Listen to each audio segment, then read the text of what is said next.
happen there, Joe and Mick? Because, look, I don't want to talk down Australia. I think we need to be bipartisan and non-political when it comes to the Prime Minister, whoever it is, dealing with the White House and Donald Trump. But we are out in the cold, and there is really no other way to see it at the moment, Sean. You know, we talked about this previously. Remember when he got snubbed, supposedly, in Canada, and it was a big deal back in Australia as to whether or not that was personal to Anthony Albanese.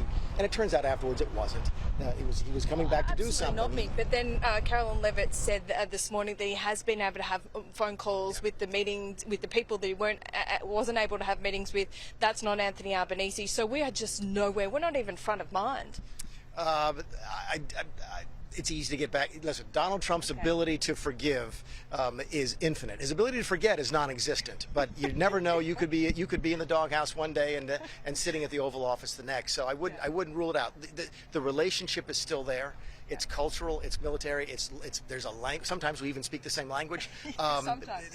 The foundation is still there. So yeah, you're going to go through some rough spots, probably. Joe, are we in the doghouse? Well, you'd agree.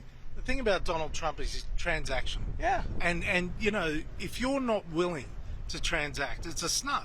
So the fundamental point for the Albanese government or the Turnbull or Morrison government, whoever it is, you have to be prepared to transact. It's a living, breathing relationship. It goes two ways. And Donald Trump feels, you know, aggrieved about what he feels the rest of the world has done. I mean, just remember this. A few weeks ago, commentators in Australia and elsewhere were saying America is heading into this isolationist phase. It's a joke, isn't it? Yeah. Now we laugh at that suggestion. Oh, America's isolationist. So they're involved in Ukraine, they're involved in the Middle East. They had stopped the war between India and Pakistan. And they're negotiating tomorrow, they're signing a peace agreement between two warring countries in Africa. If that's isolationism, then we've got a whole new definition. But the bottom line is, we should be concerned about our neighbourhood and the aggression of China, of Beijing I call it. Really, it is Beijing. Chinese people are great people. This is Beijing's aggression that we need to stand up to. And now we have an open display of incredible power to be able to deliver on the objectives of the Western world. And we should be embracing that, not fearing it, not being worried or afraid to go to the Oval Office or anywhere else. Do you think we should be more flexible, though, on defence spending? Give Trump what he clearly wants a bit there. The Department of Defence, and I've said this before, you know, it's in a mess. And Deputy Prime Minister Miles has said it, that he is looking at restructuring.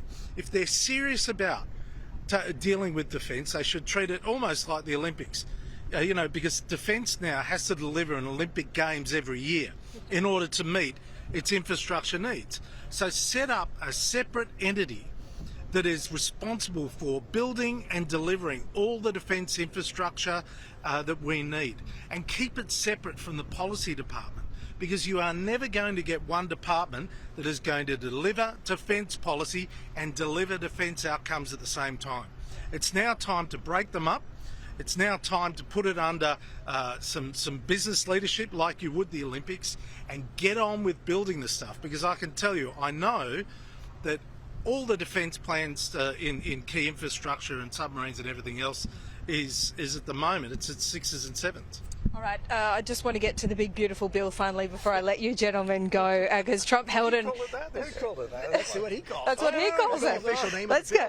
Well, let's check it out. This is what he was talking about, the BBB. Yeah. Haven't you heard of this? Donald Trump. Well, he held a special event at the Capitol building just behind me earlier today, trying to get some of these Republicans. They're a bit reluctant on board. They're probably a bit in the Elon Musk camp.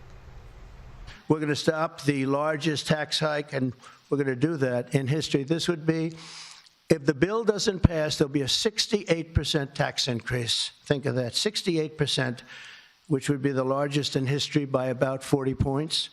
And we'll make the Trump tax cuts permanent, expand the child tax credit, and we will deliver no tax on tips, no tax on overtime, and no tax on Social Security for our great seniors.